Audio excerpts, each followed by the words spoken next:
Welcome to Tell Us Your Story, a podcast that amplifies the voices of the marginalized and oppressed in society's minorities. It sheds light on their struggles, triumphs, and untold experiences. Well, welcome to Tell Us Your Story. Thank you. Yeah, I would like you to briefly introduce yourself to us. Tell us your name, the location that you are, and also your pronouns. Okay. I'm Val by name. I live at Tema. I'm a trans. So obviously I'm a she. So thank So you. you're a trans woman. Yes, please. Okay. Val, please tell us this particular incident or these incidents that have either caused so much either bad news or good news that you would want to share with us. Okay. Thank you for the platform once again. It's this fateful day whereby we were all going for a program and we were fully glammed. On our way on the motorway, we had a stop by the policemen and we had to stop. So they had to stop us for this inspection and we had to calm down. So it was noticed that I'm a trans and I just spoke it out because I've already made myself publicly that I'm a trans woman. So when the question came, who are you? I said, I'm a trans woman. And that was where the whole shock of the story started. The embarrassment. Now also they started removing my hair, pull off my wig, pull off my, like trying to strip me off, but I was trying to also struggle to resist. And at the end of it all, my friend came in and it was a rescue at the end. But before the rescue came, the embarrassment already happened by the police people. And the second part of the story too was let me get the first part very well. So you were in a car and the police officer stopped you and your colleagues to do their random search. And yes, when they asked you who you are, you said you were a trans person. Exactly. And so the moment you said you were a trans person, they started removing your hair, removing your clothes, removing your lashes. True. But at the end, my friends had to come in to just stop that scene. But before they came in, what they were supposed to do, or they've done their part of the whole thing already, because they've already embarrassed me. Were you struggling with the police officers when they were pulling your hair and they were pulling your... Yes, sir, they were really pulling. I was really struggling with them because I wasn't going to let them strip me off like that. How many were they? There were 3, but one was at the opposite side of the road and 2 was also at the opposite, at our direction. So it was 2 police officers who were stripping you naked because you said you're a trans person. Exactly. Okay, so when your friends came in, what happened? So my friends had to come in and they were like, what is wrong with this? What is there any problem with this? This person, that's his profession. And if he's no more trans, now you're gonna pay him, are you gonna pay her? Like it's brought a whole lot of misunderstanding and we had to raise our voices. And because they were not much, so we were able to overcome them. And fortunately for us, the whole part of the story that saved us was the driver. He was like, let's just enter into the car for him to just drive off. So we just enter into the car and the driver just drove off. So that was the part that saved me from the whole embarrassment scene. So the driver just drove off whilst we all sat in because we listened to him and we just entered and he drove off immediately. That was how come I was saved out of that whole incident. If not, I don't know how it would have ended that night. So when the police officers were practically stripping you naked because you said you were a trans person, did they say that being a trans was a crime or you've committed any offense? That is why they have the right to strip you naked on the street or to do whatever they were doing to you on the street? Did they say you have committed any crime? Practically, they were like, this is not part of their culture. This is a sin. This is like Sodom and Gomorrah. They were just mentioning so many abusive words on me, and they were trying to be like they are the saint and I'm the demon here. Can't I just be myself? Can't I just portray who I am? I was like, this is who I am. This is what I want to be. And this is how I want to be. So they have no right on my life. So when the driver drove off and you were able to go to attend to whatever you were going to do? No, I have to return because it's a mess. My styling, everything became off, so I have to return. So I wasn't able to attend the event that night. And so when that incident happened, did you feel the need to report the police officers to anybody, either the police station, or to tell anybody or to talk to someone that this incident happened to you today? Okay, to be honest, initially that time, we were not really abreast with people we can talk to. Unlike now that we know, okay, when something like this is happening to you, these are the people you can just rush up to and talk to. By then, it was really difficult to even get someone to even talk to, like, this is the embarrassment I'm going through. We didn't know about all these people out there. Now that we are hearing about one or two people that we can reach out to when such an incident happens. Okay. You were going ahead to tell us another story that you wanted to share with us. Okay, so the second story too was a day a client called me over for a home service and I had to go and I was fully glammed as possible. So when I got there, I was working on her and the husband came in.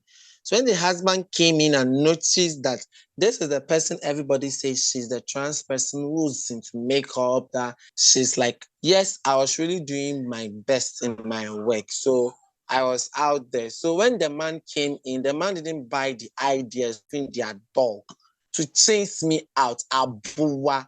We also your bar brassy. So all these things was like, it's even made me feel like not to even go on a home service anymore because I don't know the worst thing that might happen again. So this woman invited you. Was it the first time you were attending to this woman? No, I've been working on her for some time before that day the incident happened. In her house? In her house. All those times, where was the husband? So all those times, the husband was not really, I've never met the husband. The very first day I met the husband was when the issue happened. So how did the husband get to know that you are a trans person? So I'm well known with my occupation and what I do. So people know that this person is a trans and very good. So some people don't really look at my trans aspect. Some people only look at the outcome of the work and we go smoothly. But this case, it's turned opposites. Like then I had to be embarrassed to just get off the man's house and it was so much. My question is, when the man came into his own house, how did he get to know that you are a trans person? Does he know you? Does the man also know you because you are popular? Yes, because he has been hearing. He has been hearing that this person, this is what he does, this person, this is what he does, and all those things. And even under their marriage, I did the makeup service. So it was after their marriage, the Thanksgiving service. Yeah, so he knows that you've been coming around doing makeup for the wife, except that he has not met you in person. Yes. That day, when he was shouting, he made mentioning to the wife that I asked you not to invite this person over anymore. So what is this person doing here? That was the statement he gave to the wife. So I was like, whoa. So that means it was something that was going on before that day that incident happened. So it indicates that whatever the man did was premeditated. He knew he was going to do that anytime. And his wife, who was supposed to protect you because you are rendering a service to her, couldn't protect you or ignored or didn't know that the husband would go further to do this. When that incident happened, what did the woman do after you ran with whatever you had with you at the time? What happened? What did the woman say, or what did the woman do? She only came back to text me on WhatsApp that she was so sorry of the husband's action, and she never thought that would go on. And I was like, well, what has happened has already happened, and I don't think I can render a service to you anymore, because it's like your husband doesn't want my service. So please, she shouldn't call me for any job of hers anymore. So I had to stop her, and she sent my things over to my place. But did the man say anything like you being a trans affect him in any way? Yeah, she told the wife she doesn't want such a person. She didn't state it, but she said she doesn't want such a person around the wife. I'm trying to do a lot of thinking in my mind that how do your person affect the man physically or emotionally or psychologically? How do you affect him? Because obviously you do not affect him physically. I do not know why, but that is what I'm just struggling in my head. When I shared the story with my friends, they were like, not everybody buys the idea of who is trans, who is queer, who is this. Not every, some people despise them. So did you get your I think items? that man. Did you get your item? Come again? Did you get your item? Yeah, the lady sent it to me a day after the incident, because I had to run because of the dog. Okay, so beside that, how has this story or this incident that happened to you, has it affected the work that you do? Do you freely or willingly go to people to render service to them, or now you've taken a different approach that seeks to protect you? So what I decided on is to before I can accept home service, then I know you are really interested in having a queer person or a trans person closer to you, because I know that we've been working for so long and you are cool with me. You don't have problem with my status. I come to you. But if it's a new client who just called me that someone recommended you to, I just say no to the person, because I don't want to have any form of embarrassment anymore, because I don't know how the next embarrassment will be like. So you said, what do you do practically? What different measures have you taken? You make sure that the person that is calling you into their home is okay with your identity. Exactly. So that means my old clients. I'm only sticking with the old clients, which we've been working with for so long now. They're the only people I'm sticking with now. I don't buy new ideas anymore. But does it also not restrict you to new businesses? I have no option, or I have no choice now, because I don't know how my new clients will turn up to be. So to be on safer side is to avoid everything, just to stick with the few I have who are okay with my status. That is your identity. So exactly. But generally, does this issue that you face, like the discrimination and sometimes the violence, how does it play on you emotionally? Does it make you feel strong and still competent at what you do, or it makes you feel like you are worthless, you cannot bring out anything good in you? How does it play with your mind? When I think and remember about that incident, the first question I asked myself is, the person just wants a makeup on. So what has my identity got to do with the makeup? And why won't the man accept it? Why won't people accept it? And it breaks me down in a way. Even now, I feel so bad talking about it, because I don't know why will a fellow human being feel so bad towards the fellow human being. I don't really understand it. It's like, it makes me think a lot about it. Like, how is it going to end me? Like, how is it going to end? Like, Is it going to be like that? Am I going to face this? I'm always asking myself, am I going to face it more? How am I going to? Because it's so embarrassing. Running for the whole people to see you that, yeah, this person is running, the dog is chasing me. Like, it's Yeah. So it's sad.